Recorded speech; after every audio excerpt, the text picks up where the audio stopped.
prajurit sampai 2020 barulah kesampaian untuk melaksanakan bantuan personil ke Batalion 400 Raider Semarang.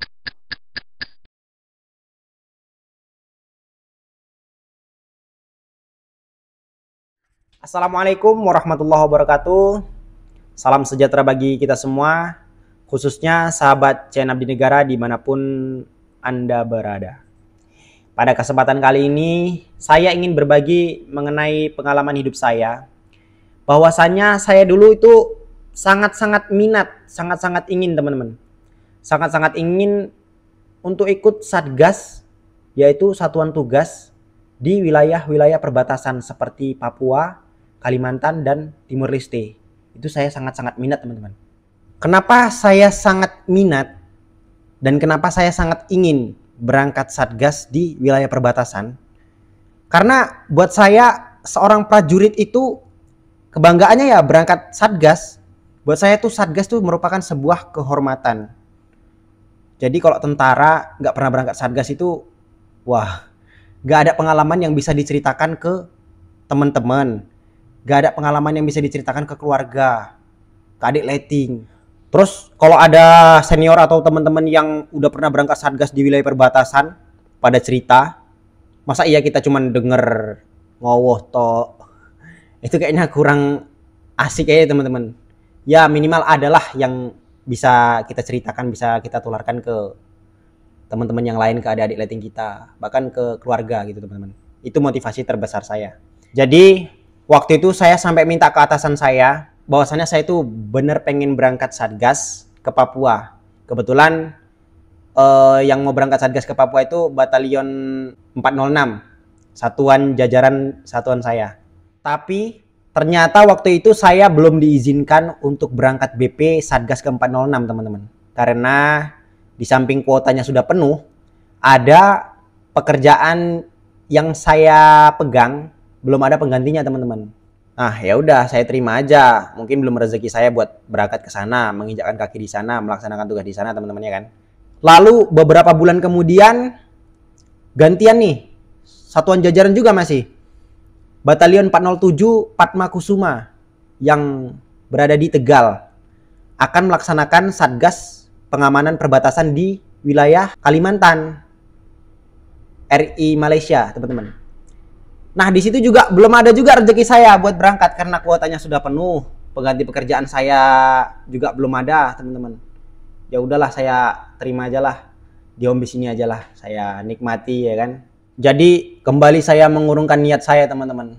Padahal nih sudah semangat banget nih. Kemarin gagal 406, sekarang berangkat 407 lah gitu.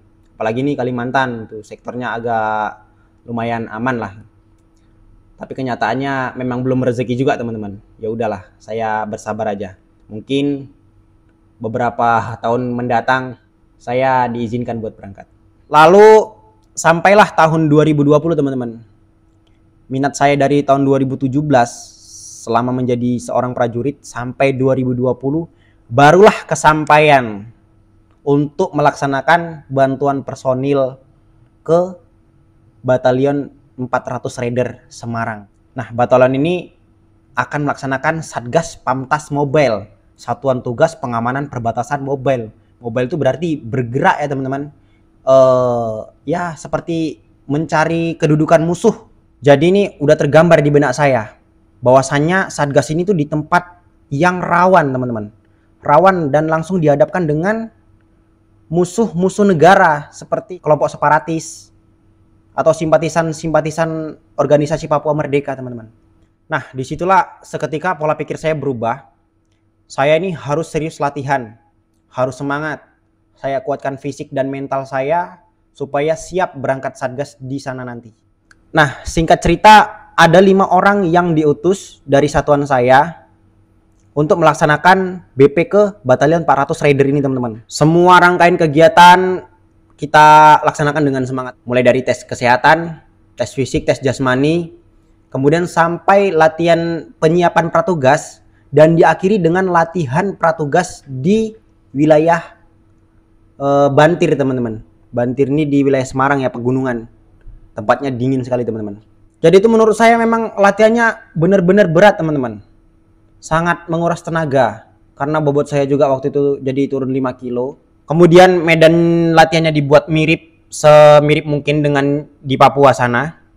Yaitu membuat kita itu benar-benar ngerasa ya kesel teman-teman pokoknya. Naik turun gunung sih.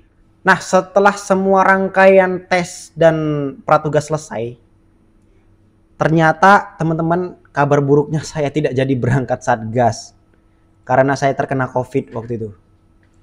Bayangin, pengorbanan sudah, keluar biaya sudah, latihan sengsara juga sudah. Tapi kenyataannya saya tidak jadi berangkat juga. Tapi kabar baiknya, alhamdulillah saya selamat dari kecelakaan maut teman-teman. Karena jikalau saya berangkat, kemungkinan besar saya ikut dalam kecelakaan truk yang terjadi pada tanggal 11 bulan 9 2020 itu teman-teman. Posisinya saya itu masih diisolasi dan di Papua udah terjadi kecelakaan.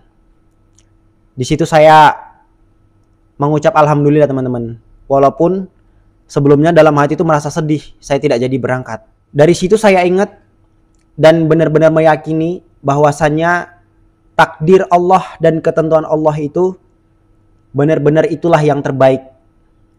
Jadi jangan pernah kecewa atas ketentuan yang Allah kasih. Jangan pernah ngeluh dan jangan pernah marah atas apa yang Allah beri. Nah, kejadian berikutnya yang tidak akan pernah saya lupakan, yang membuat saya mengingat akan takdir dan ketentuan Allah itu adalah yang terbaik, ialah tentang kisah adik leting saya. Jadi tadi di pertengahan video teman-teman pada tahu kita 5 orang yang berangkat BP Satgas Batalion 400 Raider. Yang berangkat itu 4 orang, saya tidak jadi berangkat. Nah, 1 orang inilah itu almarhum Agus Kurniawan yang akan saya ceritakan ini teman-teman.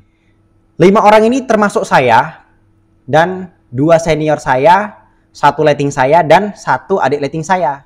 Nah, untuk lebih jelasnya bisa lihat foto ini ya teman-teman. Di foto ini senior saya, Praka Suhada. Waktu itu masih Pratu.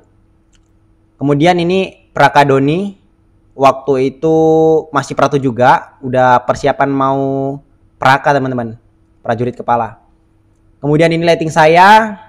Dan ini saya. Yang paling imut-imut sendiri teman-teman. Dan ini yang terakhir adalah adik lighting saya.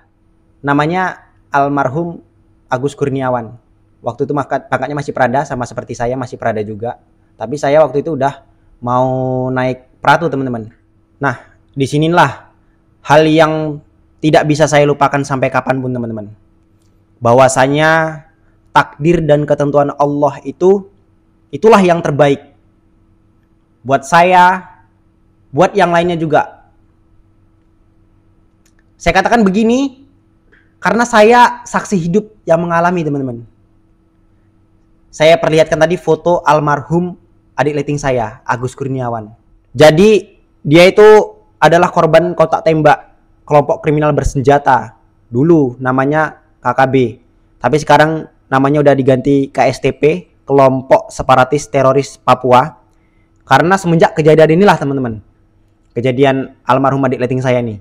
Jadi setelah kejadian gugurnya adik leting saya ini, Prada Agus Kurniawan ini teman-teman, saya terus teringat saya buka lagi galeri HP saya, ternyata masih ada video yang pernah sempat viral teman-teman. Mungkin teman-teman sekalian udah pernah lihat ini videonya. Erik, siap. Namamu siapa? Siap, prajurit 2 Agus Kurniawan. Mantap. Siap. Di sini kita mau berangkat Satgas Pangkas Mobil ya. Siap. Motivasimu buat berangkat ke sana apa? Siap untuk menjaga kedaulatan NKRI. Woi, luar biasa Adik, memang mantap. Siap. Semangat. Siap, semangat. Nah, di video itu teman-teman bisa lihat betapa tulusnya niat adik lighting saya ini teman-teman buat menjaga kedaulatan NKRI. Ternyata dia sudah buktikan di sana dia berkorban buat Ibu Pertiwi, buat NKRI teman-teman. Saya tidak bisa memungkiri bahwasannya saya waktu itu benar-benar sedih dan merasa kehilangan teman-teman. Padahal saya waktu sebelum berangkat itu berada dengan dia bareng-bareng 5 orang kami teman-teman. Yang tidak berangkat cuma saya. Padahal waktu itu yang nganter saya isolasi ke rumah sakit almarhum juga, yang nganteri saya jajan dia juga, yang nganterin baju saya dan mengemas baju saya dan dikirimkan ke sini itu pun dia juga teman-teman. Jadi saya sangat-sangat sedih dan merasa kehilangan sekali. Jadi saya minta kepada teman-teman channel Abdi Negara yang nonton video ini, sama-sama kita mendoakan almarhum Agus Kurniawan supaya dihindarkan dari siksa kubur dan masuk surga teman-teman. Amin amin ya rabbal alamin. Kemudian buat personil lain yang tergabung Satgas Yonif 400 kemarin yang sudah gugur juga, saya mohon doanya juga. Oke, mungkin cukup sampai di sini saja teman-teman. Pengalaman hidup saya yang tidak seberapa lah. Tapi mudah-mudahan teman-teman sekalian yang nonton video ini tonton sampai selesai dan mendapatkan manfaat atau pelajaran yang bisa teman-teman ambil. Lebih dan kurang saya mohon maaf. Jangan lupa subscribe, like, komen, dan share. Assalamualaikum warahmatullahi wabarakatuh. Salam CN Abdi Negara.